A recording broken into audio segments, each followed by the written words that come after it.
Catholic or Orthodox, and a lot of debate about that. And usually it often centered around what the Bible said. And one of the frustrations that I felt sometimes was it always seemed like somebody could pull out something that supported their view over against the other people. And then the other people would say, no, even though that text might look like it says that, it doesn't really say that, because that wouldn't support my view, right? So, and I started thinking about that, and just started thinking, boy, what if the thesis was that the Bible itself contains lots of plurality, lots of difference, and if we took seriously the long-standing Christian belief expressed in different ways that the Bible is true, and what if instead of the Bible being true, it meant that it taught one thing, one scheme of theology, or one way to think about God, but it taught a bunch of different ways? What if that was the truth? And so I kind of, in chapter 1, I explore that thesis and suggest that the proper expression of what let's call biblical and orthodox theology. Orthodox sort of is, if you're not familiar, is the idea of the right way to think about things, right? And instead of thinking that there's only one way to do that, let's fight about it, what if the reality was that there are different ways to think about it, and that's actually a good thing? And so that was my thesis in the book back in 2006. And, I've just continued to see that more all the time, I guess I'd say. And I think one of the things that you wouldn't have noticed if you read the whole book, when I wrote it, I was teaching at a seminary, all Christian.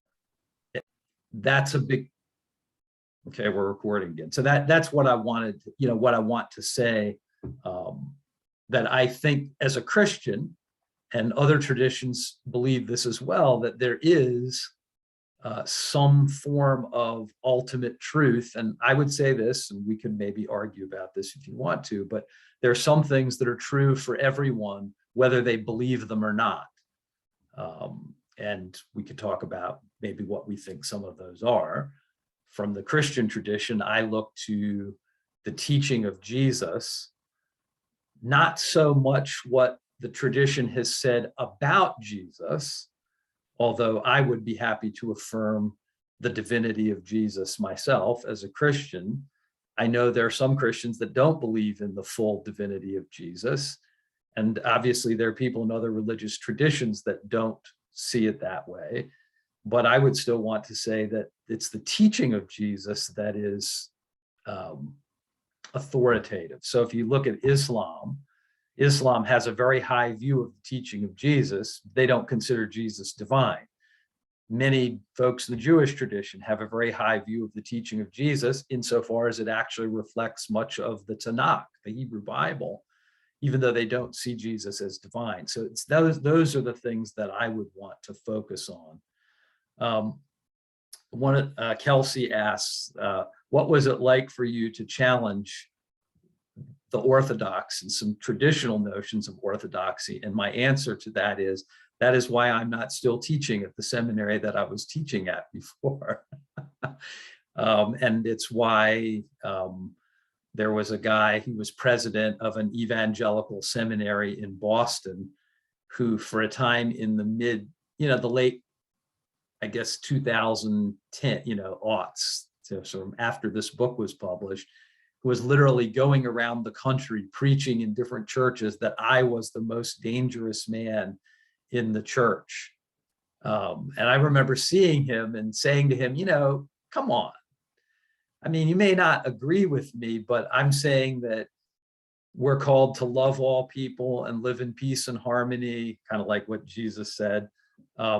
Is that really that dangerous? And he thought that it was, because I would be leading people astray.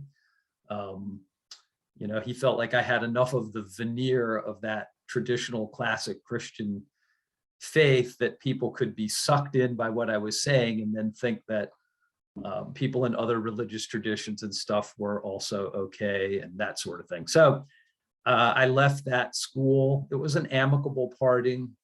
They didn't fire me because they liked me, but they did ask me to stop writing. And I said, thanks for not just casting me aside. And then when I had a chance to get another job, I did, and I ended up here.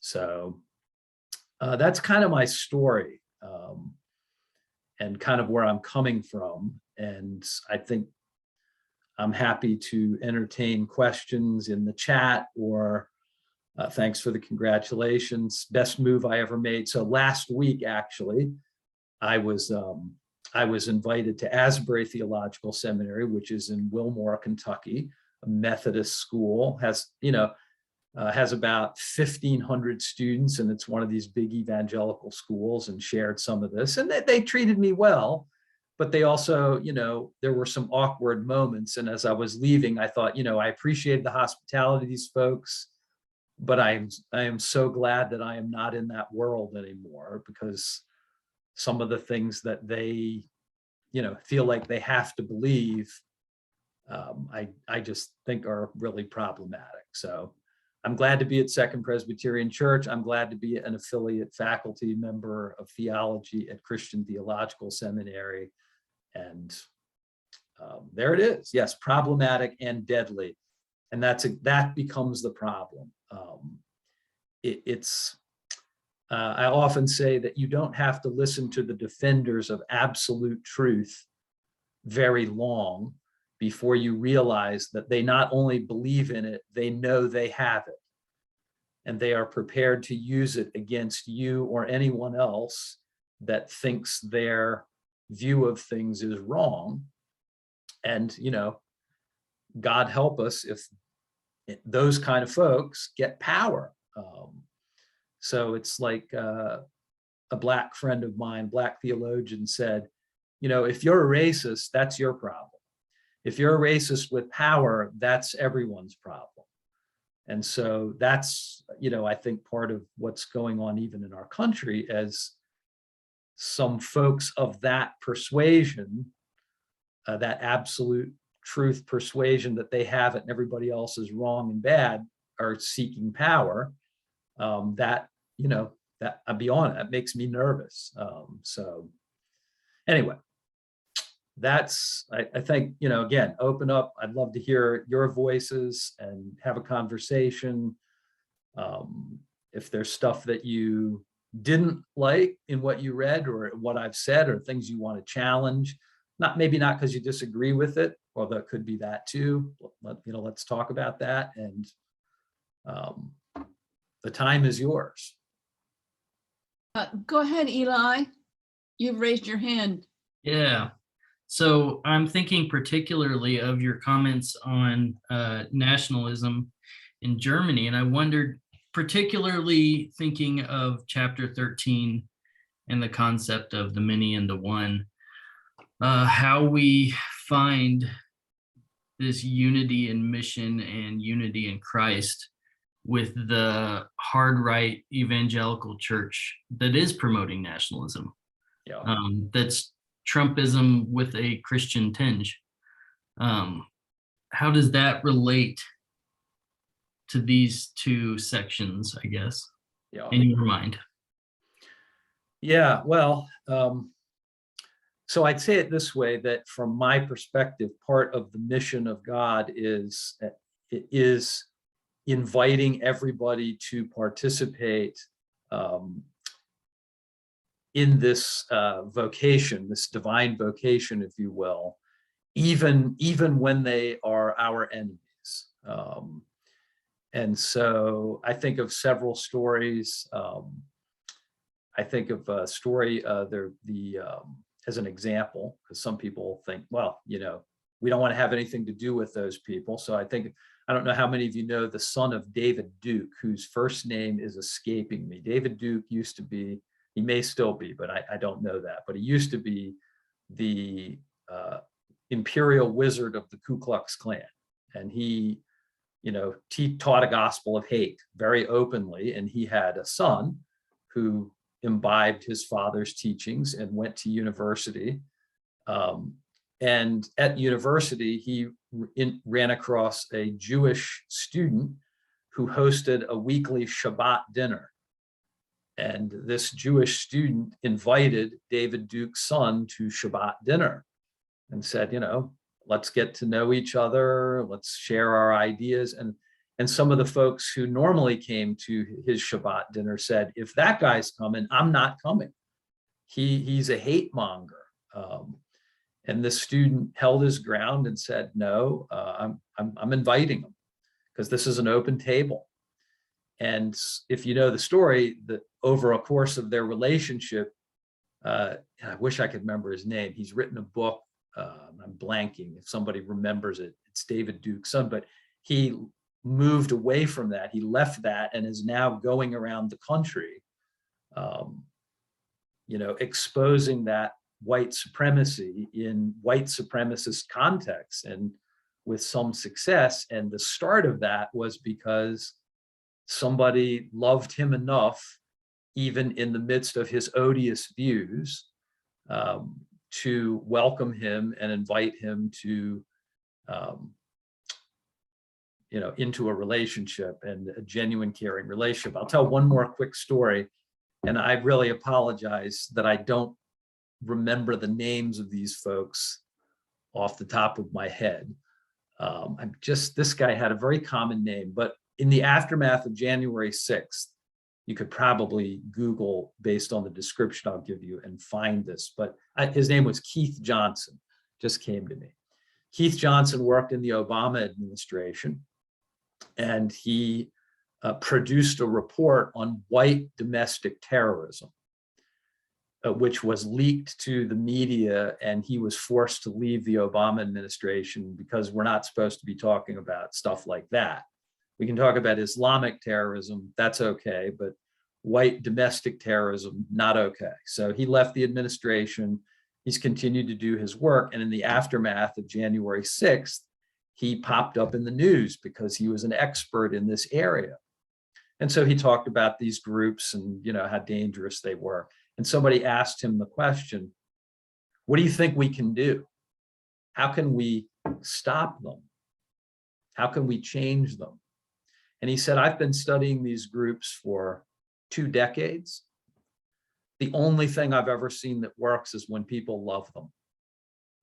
When people treat them like human beings, care about them, welcome them into their gatherings. And he said, that I've seen change people. He says, you can't argue with them. You're not going to prove you're right and they're wrong based on, just an exchange of factual information. But and this guy, to my knowledge, not a Christian. I don't know that he has any religious background. But I thought, yeah, doesn't that touch on the teaching of Jesus, right? Love your enemies. When you get treated poorly, when horribly treated with evil, don't repay evil with evil. So I think that's a big part of it. Now, I think we still have to oppose them politically, right? Yeah, for sure. We want to go to the ballot box and engage in political activism to try to stop that movement from gaining power. But this is the hard part, right? And this is maybe where there's a Christian part that not every tradition affirms. From a Christian standpoint, Jesus was willing to die rather than do to his enemies what they were doing to him. And that's really a challenging message, but I think it's one that I'm, committed to trying to live into the best I can, because I think it's ultimately the best hope. And what we can't do, in my opinion, following Jesus, is repay the kind of crap they're laying down with, crap that we want to lay down in the face of them, because that just inflames the situation.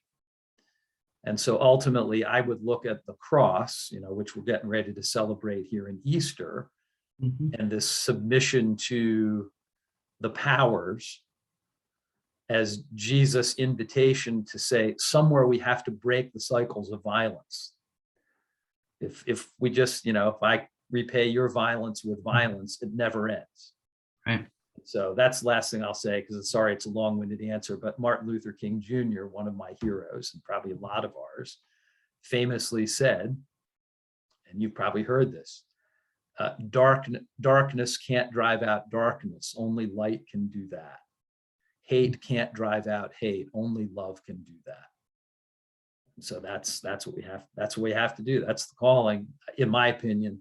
I think it's the only hope, and I'm happy to, participate with any people, religious or otherwise, who share those kinds of commitments to work together with them for that end. Now, does that answer your question, or have I missed something? Yeah, no, it definitely does. I always find a really strong tension with this. And I feel like your answer is one of an immense amount of hope and love for your neighbor. I also want to believe that people are redeemable in almost any situation. So yeah, thank you very much. Yeah. And it's a great example.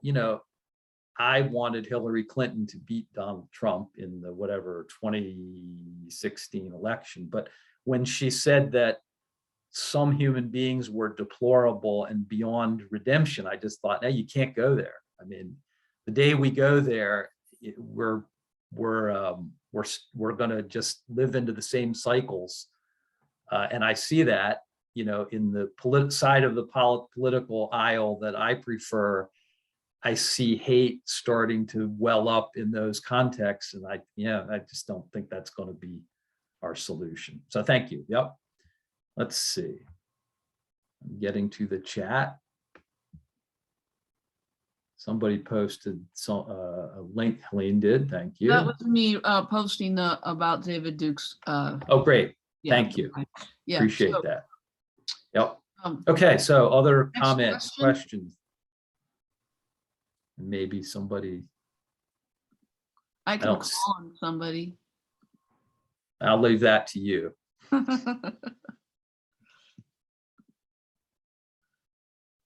Okay, I see that hand. I see YM French, so Michelle. sorry.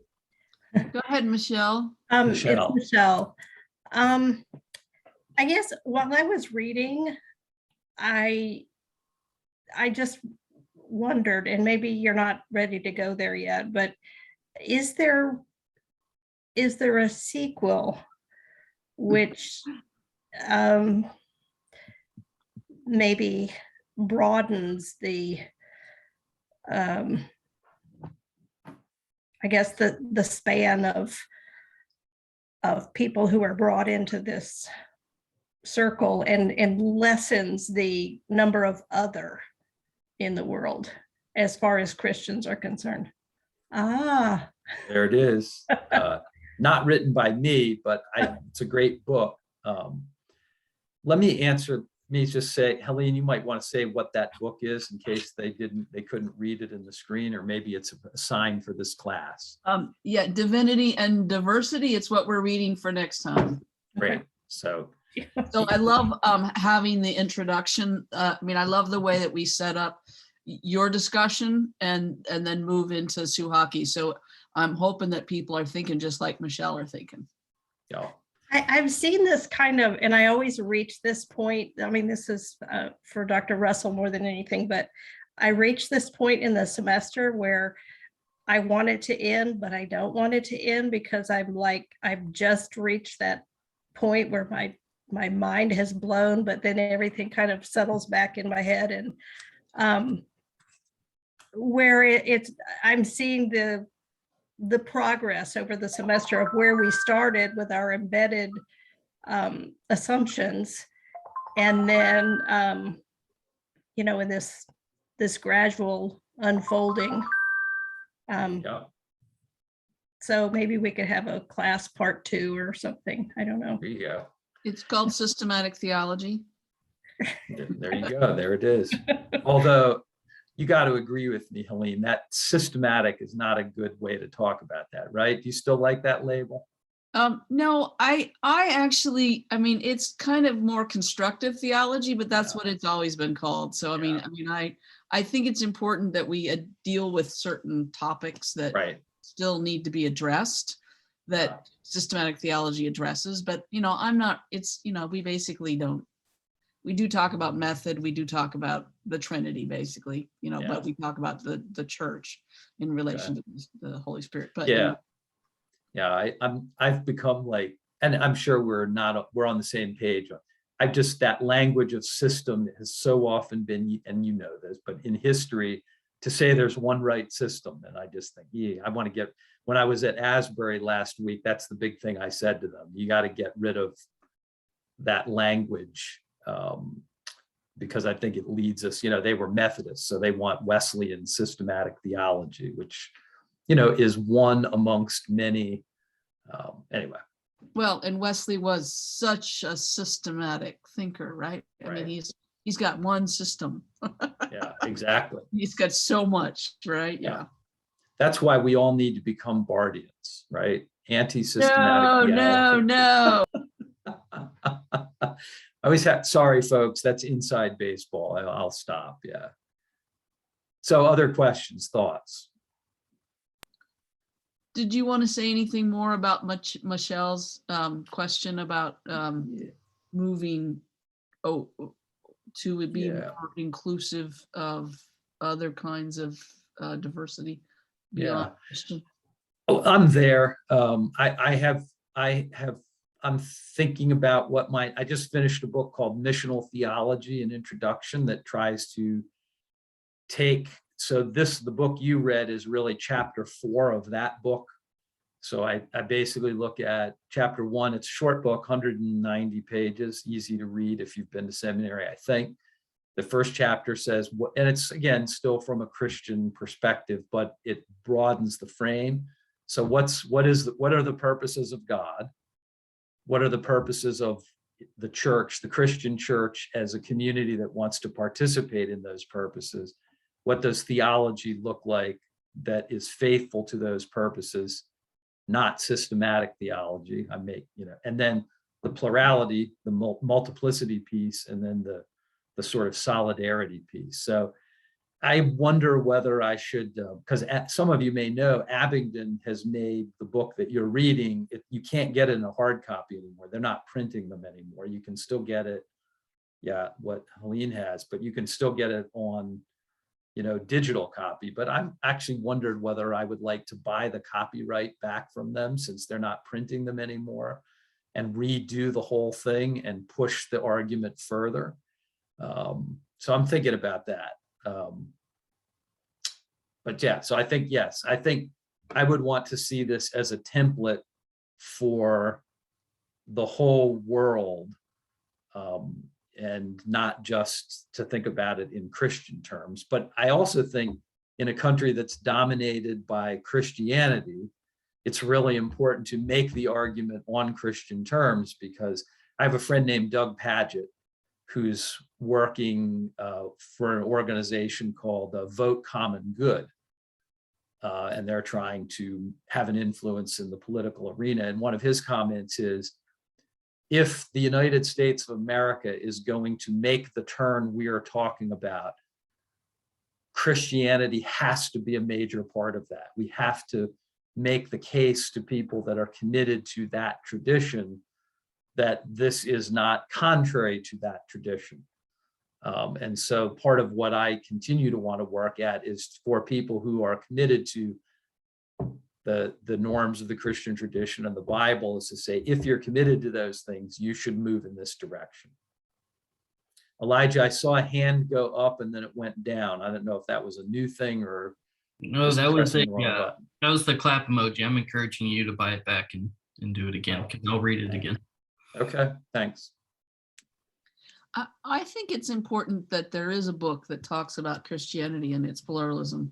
I think that people who are particularly interested in process theology and more liberal to begin with are going to be open to this more, whereas folks that aren't and think that, this is anathema, are still going to be interested in what you have to say, and particularly the way that you frame it. I think you frame it very clearly to folks who are either think of themselves as evangelical or religious, more religiously conservative, but wanting to be more open and explore, or at least say, well, what does the Bible actually say, and why are there 4 gospels? And Right. yeah, I mean, so you're speaking to a different audience than Marjorie is going to speak to. Right. No. Yeah. And that's why I think, I said it, there are a plurality of ways to argue for pluralism, right? And I do like, and I don't know if you're still talking, Harvard, what's the Pluralism Project? I'm blanking on the name. Diana Eck. Thank you. Yeah. I'm getting old, folks. But Diana Eck talks about the difference between tolerance, diversity, and pluralism, and uses this, which is really important, right? Diversity is just a fact. I think I opened with this at the top, but pluralism is an achievement.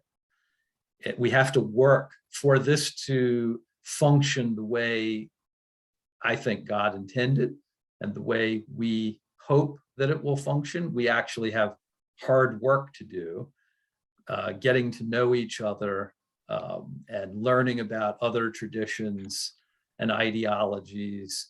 And, we're trying to do that at Second.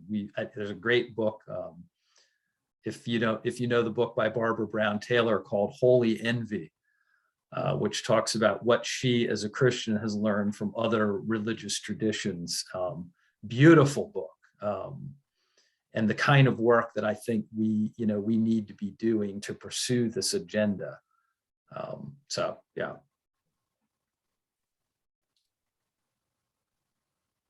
Other questions? So, Andrea? yeah, I'm curious. You said that you go to different denominations and you speak about kind of this pluralism. What is like the main thing that people take away when you give those talks that make the change within their churches? Because, so background, I'm Catholic. Well, I consider myself Catholic growing up.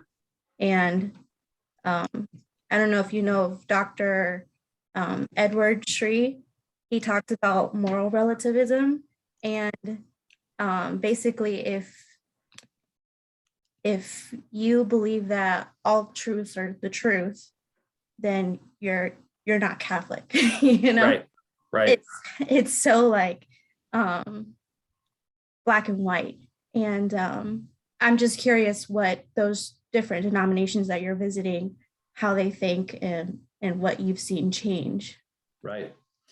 Yeah. So first thing I'd want to say, and I think Helene used this in her PowerPoint, I've used this image before, that I think we need to make a distinction between what I would call capital T truth and small t truth, right?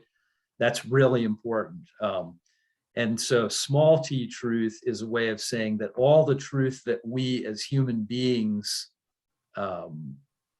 possess, think we know, are always contextual, contingent, limited, right?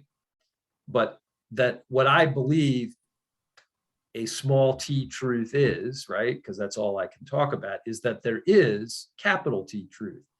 There are truths, there is truth that's true for everybody, whether they believe it or not. And, for me as a Christian, one of those things would be the inherent worth and dignity of every single human person, period, right? So in the Christian tradition, we talk about all people being made in the image of God as a way to get at that. Now, tragically, in our Christian tradition, lots of churches and people haven't lived into that. They haven't, followed that. But I think that that's really important. So what I think helps folks change, what I've seen help people change, is that when they start to acknowledge,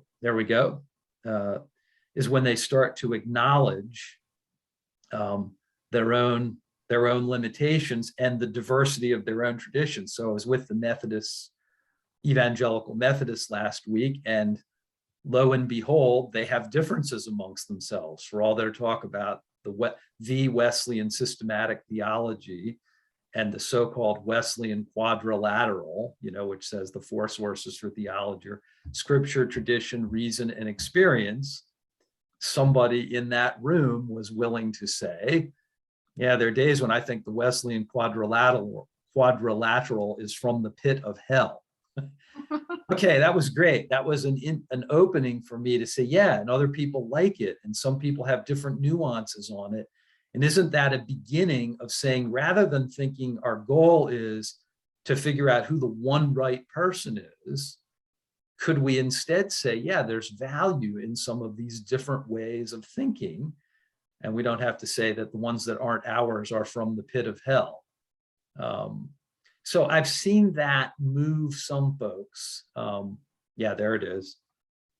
Right. So the small t truths at their best are all pointing toward ultimate truth, but none of them have it. None of them possess it. And I think that that's really important. So when I'm in places where people begin to acknowledge that's what starts to help them shift. And you mentioned the Catholic tradition. So yes, there are Catholics that are very staunch, it's got to be one way, but you get other Catholics, and I'll mention Elizabeth Johnson in her book, I believe it's called The Living God, where she identifies 12 different ways of thinking about God that are part of the Catholic tradition. And she says we should embrace that diversity. Now, the magisterium of the Catholic tradition, got her in trouble, said, you can't do that. Well, okay, but those are the kinds of conversations that people in those traditions start saying, yeah, boy, there seem to be different ways of looking at this, and maybe I don't have to figure out the one right one and challenge all the others. So I've seen that move people. So that's, I try to just, when I go to a place, I try to learn some things about their tradition and talk about those pluralities within the plurality, right? So I'm a Presbyterian. We got plurality in the Presbyterian Church. It's not one thing. Lutherans have it. Catholics have it. All these groups, none of them are uniform in their outlooks. So Thank I try you. to work on Thanks. that. Thanks. Yeah. No. So basically what you're saying is you're meeting them where they are and Right. bringing out those examples of plurality so that they can kind of understand and then help them kind of acknowledge that it's okay. Exactly. So this is a good, right? So many Christians, right? This time of year and during Christmas tell the Christmas story or the Easter story, and they always bring all the different parts of the four Gospels together, right? And I always say, well, wait a minute. When Luke wrote Luke wasn't thinking, oh, and this is just one part of the thing that is going to be melded together with these other things that author, whoever it was, may not have known anything about. That author's trying to tell a story from their perspective, and it's different than the other ones. And so rather than blending them all together in a harmony, I try to say, let's let each one stand on its own terms and learn what we can learn from each of them. And that also helps people to think, yeah, well, maybe that's a microcosm of what we should do in a whole host of other issues. Yeah. Let's see. I have a question. And now I'm coming from the counseling side, so I'm really interested in people's, personal experiences and learning about counseling at a seminary. We're really talking about the role of spirit and people's well-being, and so feel free to answer this to whatever depth or extent you'd like. Yeah. But as I'm reading this and as we're talking about it, like this is like so juicy and there's so much here. And, I heard you say, you had this pushback of essentially, I think someone's fear reaction to you trying to move in love. But I wonder if there's like a part of you or has been like in your journey that kind of did the same thing.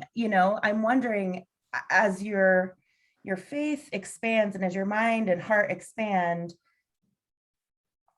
this idea of like, well, what line am I walking that like this is okay and this isn't? Like what's been your true north, or what is that meant for you, like personally on your spiritual journey? Is that an appropriate No, that's a great question? question. Yeah. Okay. Yeah, and I'd say it's been a journey. I didn't start here. I started, wanting to try to talk about peace amongst the people in my my religious Christian world. And, then I started thinking, well, okay, can you take another step and another step? And I'd say, I think it does help me dealing with other folks, because I appreciate how frightening this can be. And I always think that there's a difference. There's people that are frightened because they don't want to lose power. I don't have as much sympathy for them, right? One evangelical commentator said, if what Franke is saying is true, we will no longer be able to stand up from the pulpit and say, thus saith the Lord, you must do this. I thought, that's good. I want to take that power away from people that want to do that. But there's another group of people that are honest, they're not trying to get power. They're trying to be faithful to what maybe their parents taught them, or what they've learned, what they've been taught in Catholic school or Protestant catechism. And they're just trying to follow the best thing they know how, Jesus or God. And they're thinking, well, this sounds like it's not good. And so I have a lot of sympathy for those folks, because I was one of them. And to try to be gentle and help them. And so, yeah, I think crossing those boundaries that you've always been told. I was raised in a very conservative, politically conservative family. And to this day, my father's passed away, but my brother particularly, he's pretty angry at me because I've betrayed the family, because I'm not a hardcore conservative Republican anymore. So yeah, I mean, there's trauma in those journeys. And so counseling is really important, right? An important part of this. Pastoral care is an important part of this, because I meet people all the time who come to me after they hear a presentation at different churches and schools and say, my God, I so want to believe what you're saying, but I'm just not sure I can. Is it really true? And, to help them and I've seen them come to think that it is, and it's okay. So yeah, I think that's really important work that is, not just about ideas, but it's about our whole being. Yeah, I appreciate you speaking to that, because that was kind of my thought is, we're talking, and of course, I think this is awesome at a system level, or like, within different churches or within different denominations, but, really what's at the core is something intensely personal, and deals with, relationship with your God, relationship with yourself, relationship with ways of knowing, and how to have those conversations with others. So thanks for bringing it to the micro level for a moment. I appreciate that. Yeah. It's one of the big reasons that and I'm not saying it's bad to be in the seminary, right? But for me personally, one of the reasons I left the seminary, not just the seminary I taught at, but I've had chances to be faculty at other schools.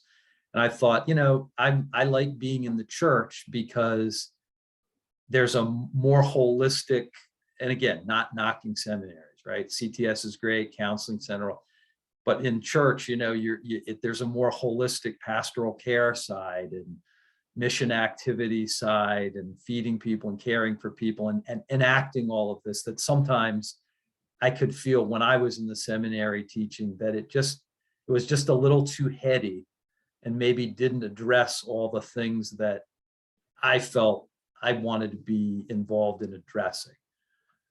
And that doesn't, there's some faculty like Helene that are great at all of that, right? So please don't hear that as critiquing all seminaries or anything, but that's one of the reasons that I decided I wanted to work in the church rather than, the academy.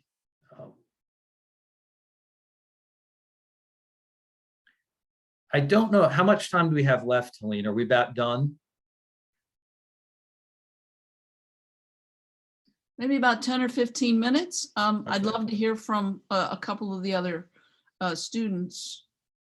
Unless you have some, I mean, in addition to anything else that you'd like to share or name. Yeah, so let me just say with Elijah, yes, other people's small t truths can point to and lead to capital T truth. But I would say it this way, I don't think we ever get there. So I wanted to share with you just real quick, if you'll permit me, a prayer that has been really meaningful to me now. I thought I had it. Let's just see, did I? Yeah, I must have deleted it. Oh yeah, here it is. So there's a Christian leader that you may not have heard of, or you might have, named Oscar Romero. Oscar Romero was the Catholic Archbishop of San Salvador, and really took a stance that Christianity was about liberation of the poor, particularly, and challenged the powerful, and ended up being assassinated. There's a movie that's been made about his life. But there's a prayer that is known as the Romero Prayer. And I'd just like to share it with you. It's actually not written by Oscar Romero. Many people think that, but it's based on his life, and it sort of encapsulates this from a Christian perspective, but open, I think, beyond just that. And I'd like to just read it briefly. You can find it if you go to the Romero Trust. You can find it. It's romerotrust.org.uk. But here's what it says. And maybe we'll just take this as a little bit of our own prayer. It helps now and then to step back and take the long view. The kingdom is not only beyond our efforts, it is even beyond our vision. We accomplish in our lifetime only a fraction of the magnificent enterprise that is God's work. Nothing we do is complete, which is another way of saying that the kingdom always lies beyond us. No statement says all that could be said. No prayer fully expresses our faith. No confession brings perfection. No pastoral visit brings wholeness. No problem accomplishes the church's mission. No set of goals and objectives includes everything. This is what we are about. We plant the seeds that one day will grow. We water the seeds already planted, knowing that they hold future promise. We lay foundations that will need further development. We provide yeast that produces effects far beyond our capabilities. We cannot do everything, and there is a sense of liberation in realizing that. This enables us to do something and to do it well. It may be incomplete, but it is a beginning, a step along the way, an opportunity for the Lord's grace to enter and do the rest. We may never see the end results, but that is the difference between the master builder and the worker. We are workers, not master builders, ministers, not messiahs. We are prophets of a future, not our own. And I love that.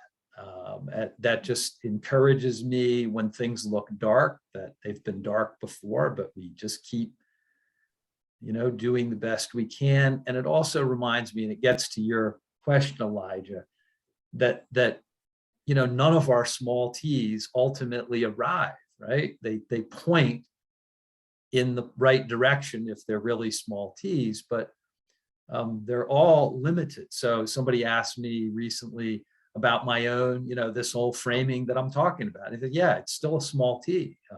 It's trying to point in the right direction.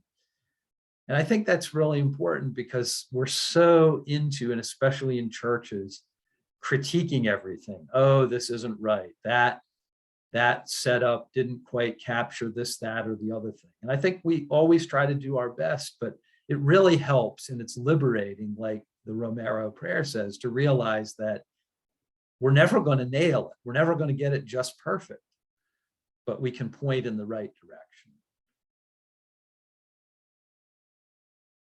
Yes, Tillich's finite yearning for the infinite. Yes. And the Christian tradition idea that the finite can never comprehend the infinite, which if you read the whole book, I don't think you read these chapters, but I talk about that in the middle of the book somewhere, how important that is. Yeah. Other thoughts, questions?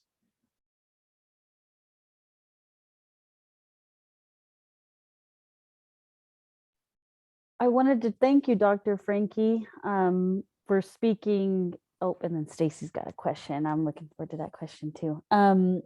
So I, again, said I've never read the Bible. I came to seminary for the counseling program because it was a spiritually integrated psychotherapy program, and that was very appealing to me. And I had also sought out my own therapy at CTS, and there was never that coercion or, you know, forcing of any. It was so wonderful, and I was able to kind of challenge these embedded beliefs I had about Christianity and just like Christian theological seminary.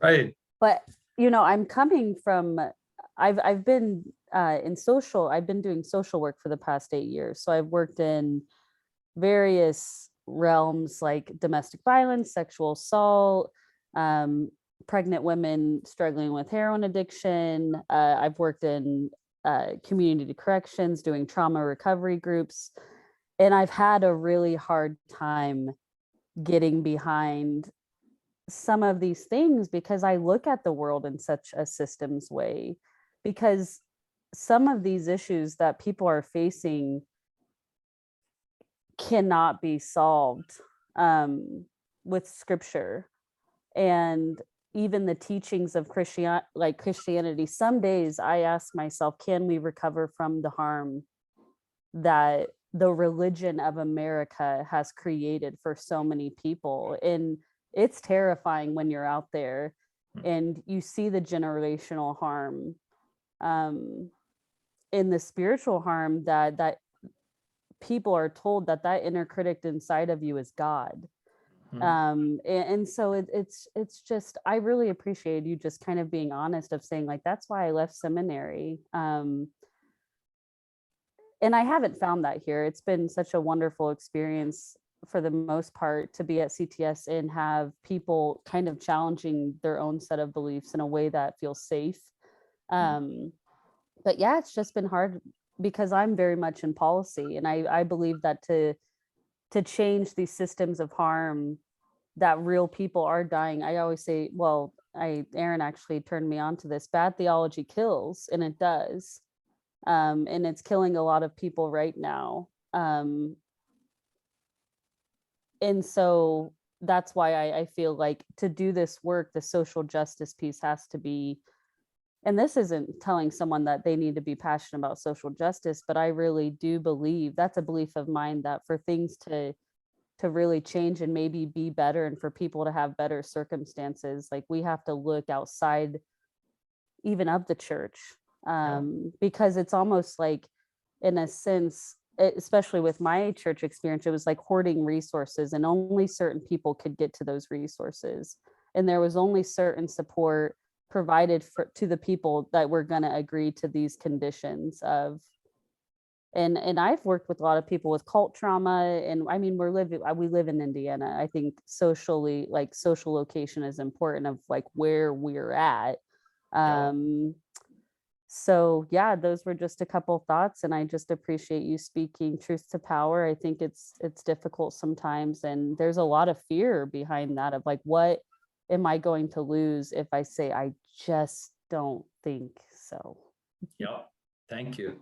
You know, as you were talking, I thought it's not a bad way. In fact, I think it's a good way to read the Bible as seeing Jesus not as the figure that has been, you know, used and turned into a weapon against folks, but seeing Jesus as doing the very thing that you were talking, standing up against the religions, which were so harmful even in Jesus' day.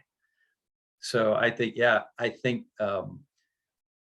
when you know, we've turned the religion of Jesus into a religion about Jesus, and that's not right, you know. So I read the Jesus, the Gospels, and I can't imagine him saying, okay, now you better worship me or I'm going to kick your ass. That's not what, but the church says that, worship this guy or you're going to go to hell or these horrible things are going to happen.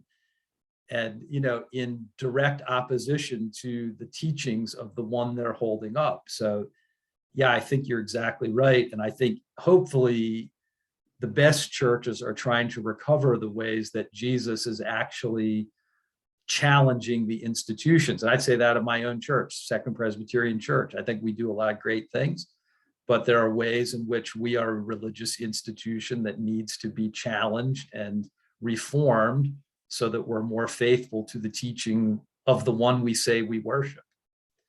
I write a bi-monthly column for a magazine called Nurturing Faith, which is put out by the Cooperative Baptist Fellowship of America. These are Baptists that left the Southern Baptist Convention several years ago. And my column in the issue that's just released is called "Who Do You Worship?" And I contrast, you know, the things that a lot of Christians come when we gather to worship that are actually supporting the status quo that's killing people over against the things that Jesus says. And, you know, I can ask that question through so who do we worship? So who do we worship? Are we chaplains for the empire or participants in the resistance? And, you know, so thanks for your comment. I think, you know, so many of our churches, speaking of my own tradition, have become chaplains for the empire, and it's not good.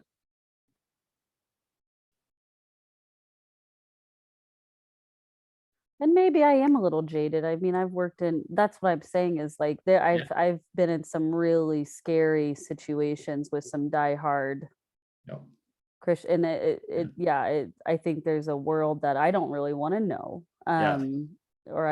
So yes, I appreciate that. And I just think there's a lot to learn outside of the Bible. And I think that's great that we can take the teachings of the Bible and a lot of other, like, never stop learning, right? Jesus would want us to do that.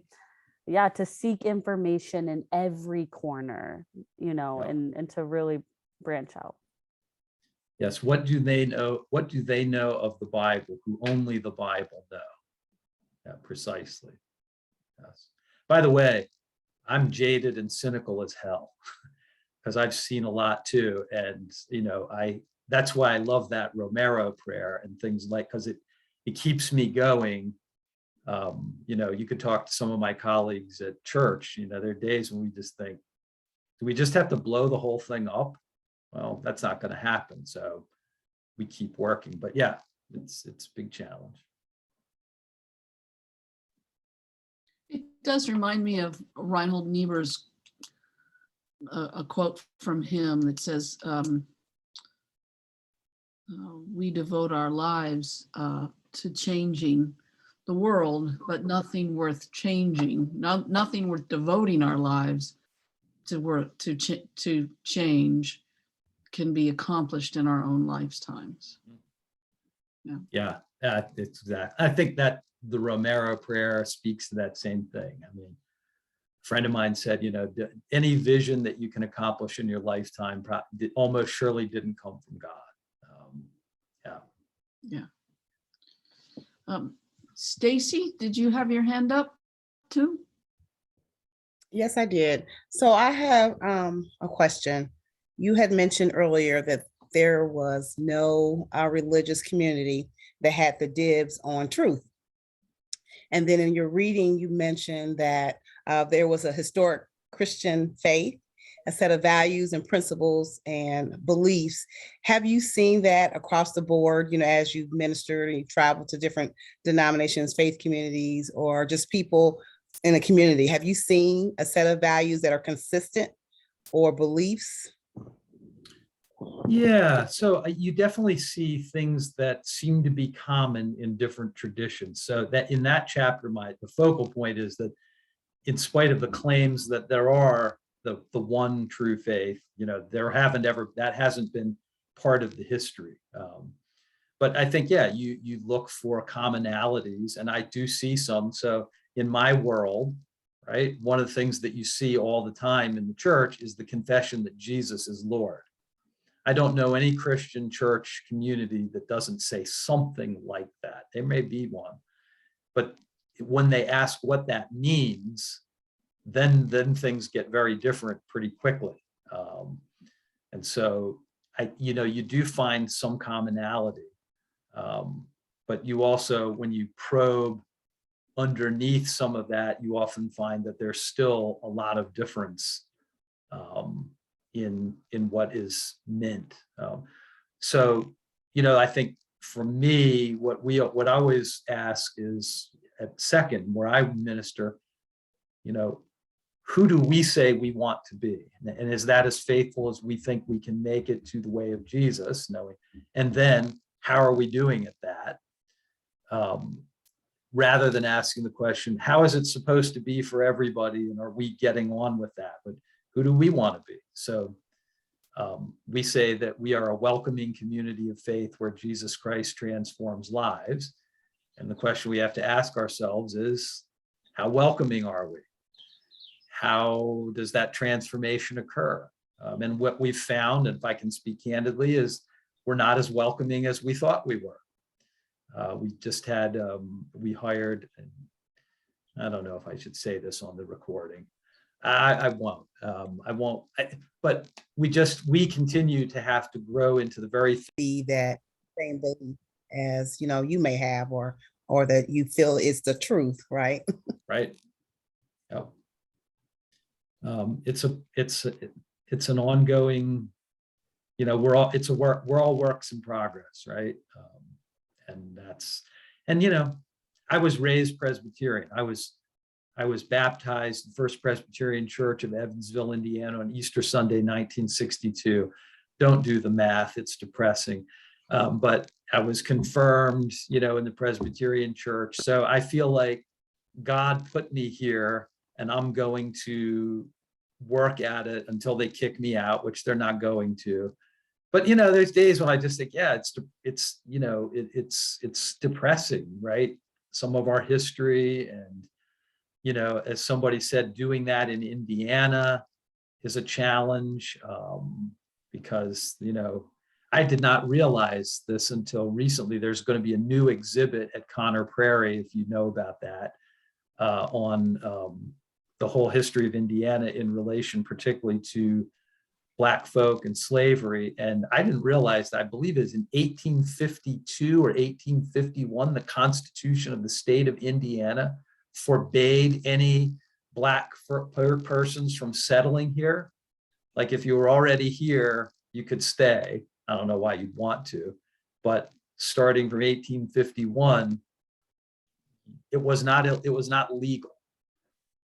And so my church was established in 1838, and lived through that. So, we've got some truth telling to do, and and by the way, I had a sneak preview of this new exhibit that's going to open right around Juneteenth this year, called Promised Land. I can't remember the subtitle, but it's about the history of Indiana in relation to slavery and persons of color and natives, and I think it's going to be really good. But I asked the curators, I said, I think you're going to get some blowback here, and they said, oh yeah, we have some pushback, and they already have. But we've got to be telling the truth about who we are, where we've been, so we can get better. Yeah, thank you. Oh, we have time for one more question. And I'll type this in the chat, but in your experience, the truth as it pertains, I think it was your second chapter, for the culturally relevant, how does that differ? And by culturally relevant, I'm not talking about race, just the different cultures you may have seen. Yeah, I'm not sure. I'm not sure what the question, you're just saying, how have I seen different cultures? Yeah, how do they portray the truth? How do they interpret the truth? Right, okay. Yeah. So, I mean, what he says is, does your experience of the truth differ because of cultural relevance? Yes. Yeah, I think it absolutely does, right? And I want to embrace some of that, right? That we're going to see the world in different ways because of the context that we've been a part of growing up, the language we speak, the homes we were raised in. And what cultural anthropologists will tell us is, for most of us, those things we grew up in, when we're kids, we're not, thinking critically about our culture. It's just the water we're in, right? We're like a fish in water, and that's just the way the world is. And, hopefully as we get older, we start to realize that my little world isn't the whole story, right? Other people have different experiences. And so, yeah, what we grow up in shapes us radically. And part of the process of living into this pluralism is becoming aware of that and being willing to critique things that we grew up in. A great example of that I've really been enjoying, I don't know how many of you have been watching the show The Wonder Years, the new version, which is a Black family in the 19th. So the opening and the first episode, they learned about the assassination of Martin Luther King Jr. But what's really fascinating is that is a remake of a show that was done in the 1990s of the same title that I love, about a white family growing up in suburban America from 1968 to the mid 1970s. And I mean, I watched that show and I loved it because I lived it. I mean, that was my life, right? But I love this new show because that was not my life. I didn't know anything about this cultural context, and I'm learning, just watching the show, learning about it. And I've got Black friends who I call and say, hey, tell me, is this your experience? Some are saying, yeah, very much my experience. Some saying, not so much. But it's just a great way of comparing different cultural contexts and learning that, we're different. And I think the challenge is for white folks, particularly because of their cultural hegemony, have much greater sense of thinking that the way they lived it is the way it's supposed to be, right? Because of cultural hegemony and dominance. And that's part of what we have to, I think, challenge in culture in general, society in general, but especially in, white churches.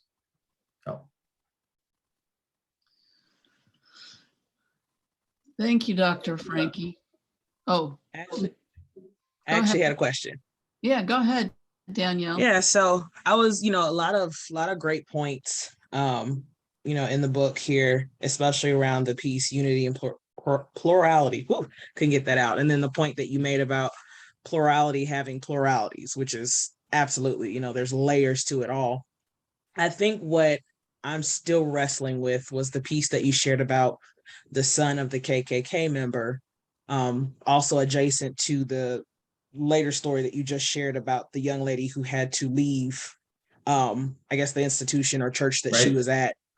And so in thinking of that piece about loving the literal hell out of someone, but that love coming from the oppressed person. And I guess I'm wrestling with that fine line between of whose responsibility it is to love the hell out of somebody. Yep. Because if it's coming from, and I don't want to say the lesser, but that if it's coming from the person that's experiencing the system, and then I don't know, I guess I'm just trying to, I'm thinking about that because it's like, man, how convincing can I be And how many times do I have to turn the cheek, even though there's already this system in place that's oppressing me, but I still have to love. And I know Jesus is a great example of that. However, I'm human. There's still some Right. Peter in me. So that Yeah. being said, it's just it's such a delicate balance. Yep. And it's like, I don't know if you've experienced that Yep. through your friends, your Yep. circles, your communities, and what is their approach to that, already bearing the weight of something like that. Yeah. So in the situation I described, which I won't repeat again because we're recording and it was in my community, we believe that the individual I mentioned was not the person who had to stand in the breach, if you will, and take on the people that were saying, horrible things about her, but that in that case, we who, leaders in the community need to protect her and take that responsibility. But I don't ever want to make hard and fast rules. In the story with David Duke, he was his son, extremely anti-Semitic. And it was a Jewish individual that invited the very person that was the focal point of the hostility. So, I think different people are going to have different levels of commitment and that's not the right word, tolerance for those things. And so, in the pluralities, there's never any absolute rules telling people what you have to do in every situation, because we are human and we are in different places. And, so yeah, sometimes the person being oppressed isn't the person that you're going to say, well, you have to stand up to your oppressors and challenge them. But sometimes they do, right? And I think there's balance there. Not everybody had to go to the Platte Bridge and walk that day with Dr. King. Some people, it's okay to say, I've faced enough white hostility, I'm going to stay home. That's not a wrong choice, but thank goodness that there were some people who faced that hostility and got in its face in nonviolent ways. So, right? I mean,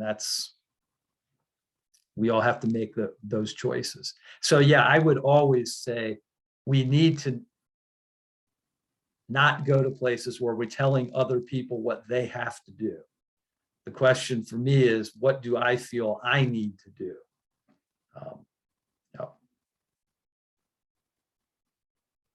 Thank you. That was good question. Thank you so much for raising that and allowing for clarification and for the nuances of the issue and recognizing how difficult this call is, helping us to remind ourselves of that. Yeah. Well, thank you so much, Dr. Franke. I'm so grateful. I mean, I think we're all grateful for your presence here and for the book that you've shared with us. And we hope to see you again next year. Yeah. And hopefully, we keep saying we're going to get together and chat, and we used to before COVID. Right. But so hopefully we can do that again soon. Yes. I've got a copy of my new book with your name on it. So. Okay, perfect. Yeah. I will look forward to that. Thank you so much. Well, thanks for the invitation, and I wish you all blessings on your work. And it's been good to be with you. And hopefully our paths will cross again. Thank you. Thank you Peace. very much. All right. All right, folks. What I'd like us to do is just take a 10-minute break, and we'll come back and we'll go over Monica Coleman's Introduction to Process Theology. Hopefully you found the PowerPoint that I shared helpful. My hope here is that another half hour at most will be here today. The other option is to simply start it now and skip the break, but